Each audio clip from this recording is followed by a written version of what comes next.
Well, tonight we are following news still unfolding. Defunct UT Bank founder Prince Kofi Amoabeng has been granted bail with 2 sureties for stealing and money laundering, whilst former CEO of Beige Bank, that is Michael Nyenaku, remains in police custody for the same offense. This happening as government tries to hold people accountable for the banking sector crisis we witnessed in the last couple of years. Joining me with some more analysis of this is my colleague George, who has been following this for us, of course, since it began. George, so just for those who are watching us, who need to be reminded of the events that led us to this place, how did we get here? So when you follow the Bank of Ghana statement, we got the understanding that these banks, as an institution or corporate entity, they failed to meet certain regulatory requirements. One of them has to do with liquidity levels. Now, if you go through the Bank of Ghana laws, you're supposed to have liquidity up to a certain level.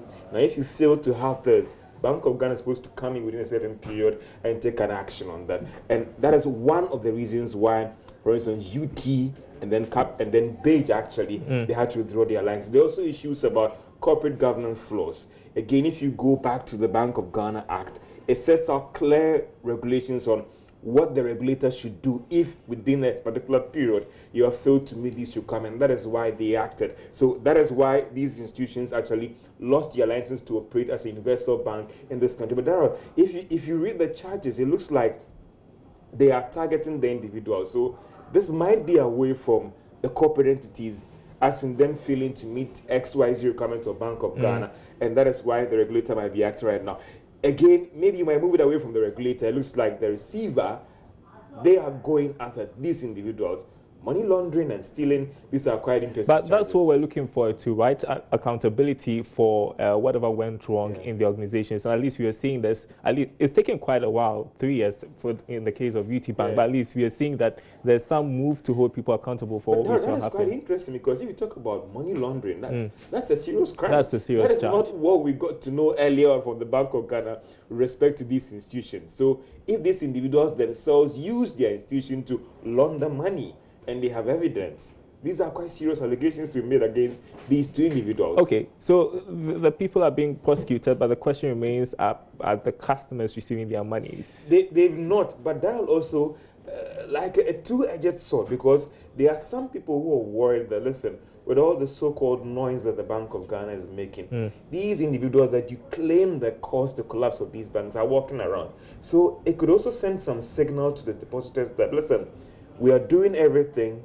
to pay your money, and also go after the individuals. Some have even said that you still see the individuals riding in their Porsche cars. If you live in the areas that you find these individuals, you always see them driving these Porsche cars. So go after these individuals, go after their assets, and make sure that we are paid. So it can send some signals to these depositors that the regulator is committed to paying you your money, and also ensuring that these individuals, if they had indeed contributed to the collapse of these banks, we are going after these individuals. Right. George, explain to our audience tonight, these 2 are being charged for the same offenses, but one is being held in police custody, whilst the other is on bail. Well, maybe it's about how their lawyers argued out their case in court. It looks like for Amoabeng's lawyers, they're able to make a strong case that he's not going to run away. Let's break down the legal issues. While for the lawyers of Beige, they're able to make a strong case to the judge that if you allow him to go, he might run out of the country. So, period. That is why Amoabeng is going home, and Beige CEO is being asked to stay in the cells whilst we still look at your case. All right. So let's look at the future. I mean, let's talk about the implications, I think, for the banking industry now that we are seeing that people are being held accountable. What does this signify? I think that is the signal that it sends, because a lot of people are, even when you follow the conversations on WhatsApp, are these all the people that need to be held accountable? So it sends some signal that the receivers are committed to going after the individuals that have contributed to this. So some subtle comfort to the affected people, the workers who are saying, listen, I'm sitting at home. My boss who took that decision that has affected the bank is walking around free. So it sends some signal to the industry that the regulator is committed to ensuring that anyone who contributed to the collapse of these banks will be held accountable. It doesn't mean that they are criminals here. They are going to court with all their lawyers, go and argue a case out. You may end up walking away free. You may end up saying that go to jail and pay the money. And a quick one just before you go. And so we've seen this even impact since the Bank of Ghana introduced the corporate governance laws, that there are even some difficulties because people are not now confident to join the boards. You're right on that one. You're banks. right. And so, again, it's a signal that it sends across that, listen, it looks like the regulator is going to be tough. And no one would be allowed to go scot-free. So those who are also in a subtle way saying that, what about the other board members? Let's go after them. Right, George Afe, thanks very much indeed for giving us some analysis to the news that we have been reporting, that founders of two collapsed banks, that is Kofi Amoabeng and Michael Nyilako of Beach Bank, have been accused of stealing and money laundering. The issues are still in court. They'll have to argue it out. Thanks very much indeed. Now, Ghana is expected to lead other African countries to discuss securing sustainable funding for infrastructure development on the continent from the government of UK. This will happen at the UK Africa Investment Summit 2020, which is starting next week in London. President Akufo-Addo will use the opportunity to hold talks with Prime Minister Boris Johnson and other UK government officials. We're looking to transform the way that we engage with the country, and I hope some of that has been obvious in some of the work that we are doing. As Ghana is moving beyond aid, so too the UK is moving beyond the EU, and at the end of January we'll be leaving the EU, what we call Brexit, as you know. But as part of that, I'd say that one of the consequences is the UK looking to, I think, evolve how it engages with Africa, how it engages with Ghana, where we have had prosperity and jobs at the core, and we've been making that move through the UK-Ghana Business Council. And we've got some very real examples of changes and investments that have come on the back of it. So, for example, the investments in the airport extension at Kumasi, for example, the investment at hospitals up in Kumasi as well, investments in infrastructure, for example, in water that we're seeing through on the private sector side through Aqua Africa, and a move to have the UK and Ghana work in lockstep on things like digitisation as we see Ordnance Survey come into the country. And this for me is the evolution that I'm talking about. It's much less about aid, in inverted commas, and much more about how do we use the long-term relationship between the UK and Ghana. The UK's commitment to development finance, that's the kind of patient capital that we think will be of benefit to Ghana, to deal with some of the longer-term underlying challenges faced here, but to really importantly bring in investment, to bring in jobs, and to kind of grow trade, by which countries actively choose to work with each other. So, my first point really is, as Ghana is driving that agenda, how do we, in the UK, make sure that we work together with Ghana as part of that? And Africa Investment Summit offers a fantastic platform for that. I think, secondly, my point is that, in the UK, we really do want to be leading the way in much of this dialogue. I think that we have now for some time talked about how do we change the narrative of what Africa is as a continent. How do we help tell the story of what Ghana is all about? Too often, I think, as you know, the stories that come from Africa into a Western media are often focused on things around poverty, are often focused around poor governance, or often around security. And whilst in certain parts of the continent those things are undoubtedly real challenges, the true story of Ghana is one of aspiration, it's one of ambition, it's one that is of kind of a shared values and kind of common ambition. All right, in other news tonight, the country's development partners are buoyant about prospects for the economy. The latest is the IMF, whose economic outlook report projects a higher growth rate than what government is expecting. There is more in the following Business Desk report. The IMF is, for instance, projecting a 7.5% end-of-year economic growth for the country this year. This is somewhat higher than the 6.8% the government itself is projecting to realize this year. The World Bank, in the new outlook about Ghana, had also projected some significant economic growth for the country. The development may be sending some good signals to investors about favorable economic outlook for the economy and how that could impact positively on attracting investment into the country. Some research agencies have also projected some exciting times for the economy this year in terms of economic activities picking up strongly this year.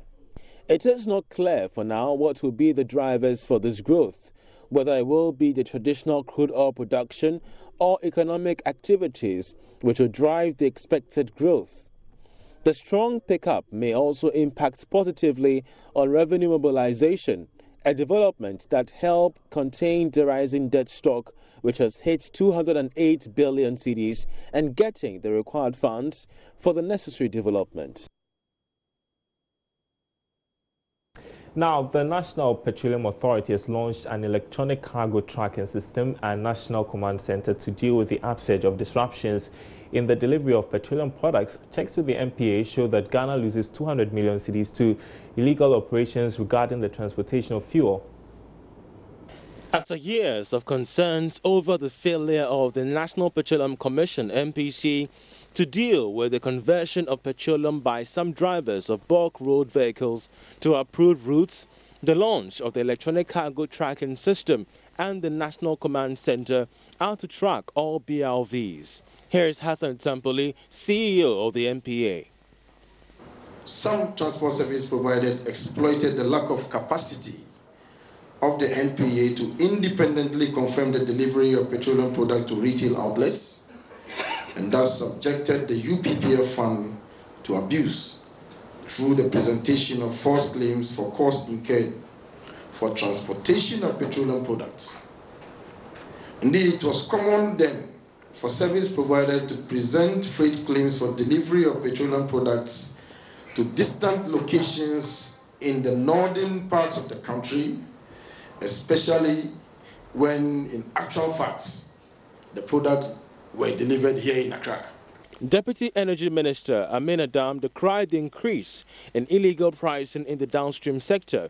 He has called for some diversification when it comes to the transportation of fuel. The implementation of the price deregulation policy since July 2015 has brought about keen competition among petroleum service providers, and in some instances has resulted in a price war, which drives the service providers to look for cheaper sources of fuel in order to undercut each other on price.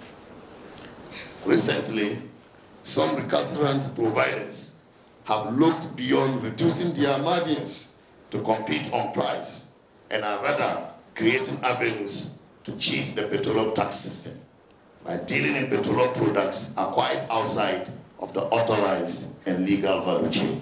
Meanwhile, the Vice President, Dr. Mahmoud Bawumia, has hinted of further digitizing premixed fuel to check wastage and illegal smuggling. We are going to use technology, we are going to use digitization and you find increase efficiency and fight corruption. Once you get payments in the form of electronic payment, you are able to curb a lot of corruption in many places. And this is where we are going. Our next major move is to look at digitizing premix fuel distribution. That is the next major move. You know there's a lot of corruption associated with it, isn't it?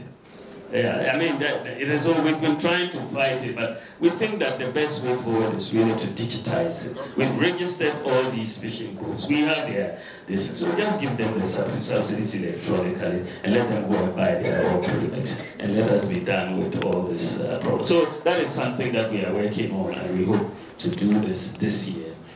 So there's a whole architecture that we are trying to implement, and this fits within this broader architecture of digitizing this economy, increasing efficiency. The National Command Center is expected to take care of all retail outlets across the country.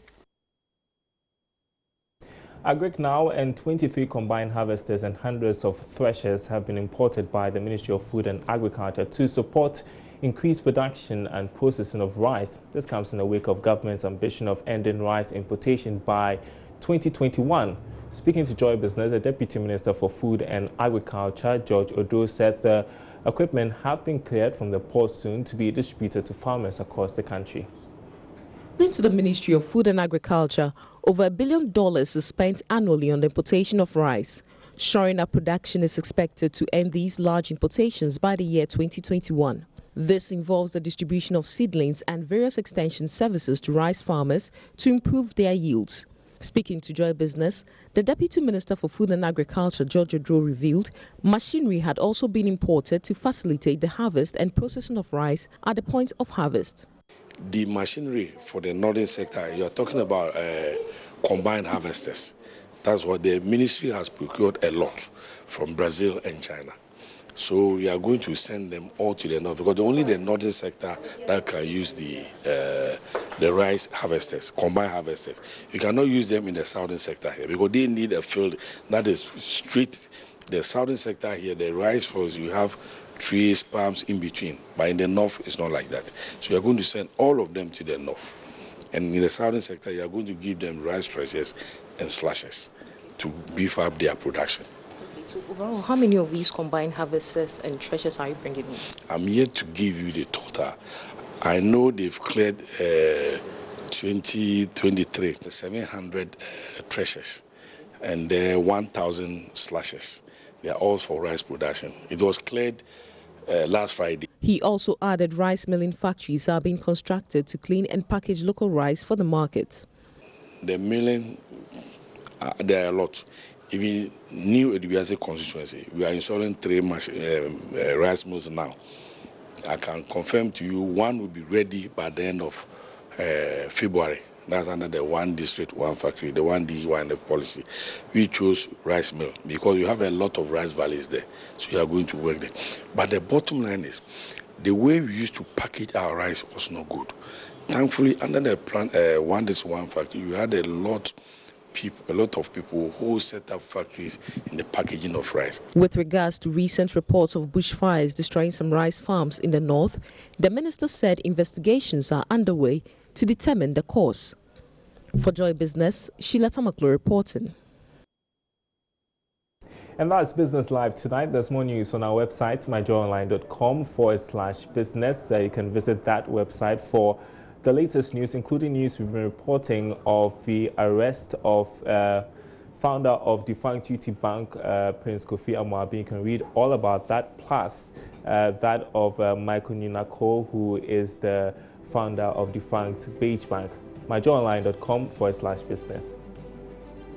My name is Darryl Kwao. Thanks for watching. We're back same time tomorrow.